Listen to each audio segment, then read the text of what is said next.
కాంగ్రెస్ పార్టీకి దేశంలో రాజకీయ భవిష్యత్తు లేదన్నారు బీజేపీ జాతీయ అధ్యక్షుడు జేపీ నడ్డా.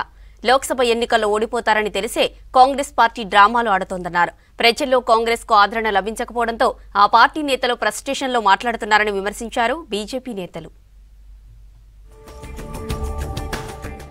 పార్లమెంటు ఎన్నికలు దగ్గర పడుతుండటంతో దేశవ్యాప్తంగా బీజేపీ ముమ్మర ప్రచారం చేస్తుంది.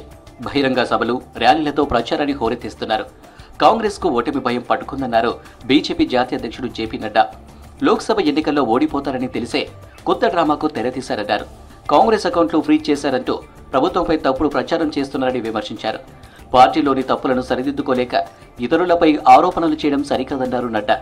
కాంగ్రెస్ పాలనలోనే 1975 నుంచి 1977 మధ్యకాలం భారత చరిత్రలోని చీకటి అధ్యయనం అంటూ ట్వీట్ చేశారు నడ్డా.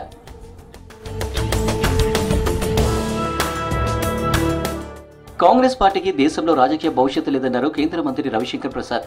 బ్యాంకు ఖాతా స్తంభింపజేస్తే దేశం ఖాతా స్తంభించినట్లా అని ప్రశ్నించారు. భారత ప్రజాస్వామ్యాన్ని కించపరిచేలా రాహుల్ మాట్లాడుతున్నారని విమర్శించారు. ప్రజల నుంచి కాంగ్రెస్ పార్టీకి ఆదరణ లభించకపోవడంతో फ्रस्ट्रेशन లో మాట్లాడుతున్నారని ఎద్దేవా చేశారు రవిశంకర్ ప్రసాద్. आने वाले लोकसभा चुनाव में हार की हताशा में एक बहाना ढूंढा गया है.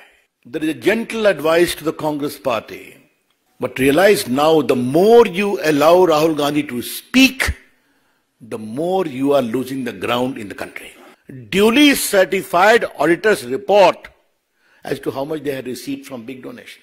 If you don't do it, you lose that exemption. ये बहुत बेसिक चीज है जिसको समझना चाहिए. ఢిల్లీ సీఎం అరవింద్ కేజ్రీవాల్ పై ఫైర్ అయ్యారు BJP leader Harish Khurana. ED సమన్లను కేజ్రీవాల్ తప్పించుకుంటున్నారని ఆరోపించారు. చట్టాన్ని, శాంతి భద్రతలను గౌరవించాలని సూచించారు. ఈడీ విచారణకు హాజరు కాకుండా డ్రామాలు ఆడుతున్నారని ఆగ్రహం వ్యక్తం చేశారు Khurana.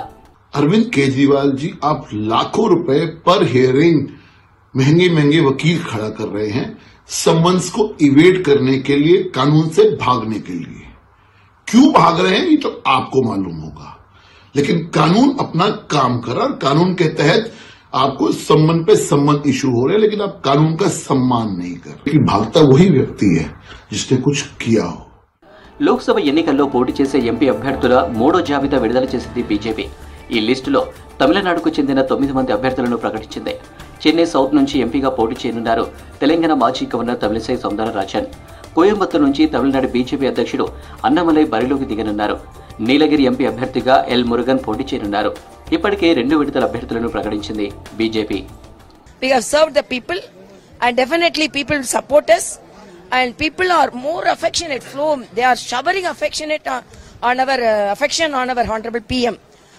Opportunity given by our honorable Prime Minister and the party, and definitely we will work very very very hard for the next 30 days and definitely we will submit the victory of Lotus from South Chennai to the party and to our honorable Prime Minister.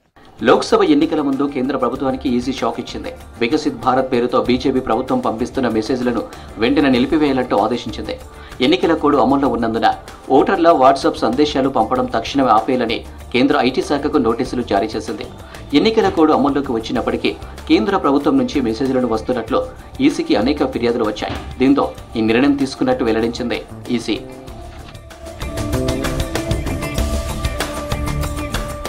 Lok Sabha ఎన్నికల్లో majority సీట్లు సాధించేందుకు పక్కా వ్యూహంతో ముందుకెళ్తుంది BJP. అబ్ key bar 400 నినాదంతో ప్రచారం చేస్తుంది.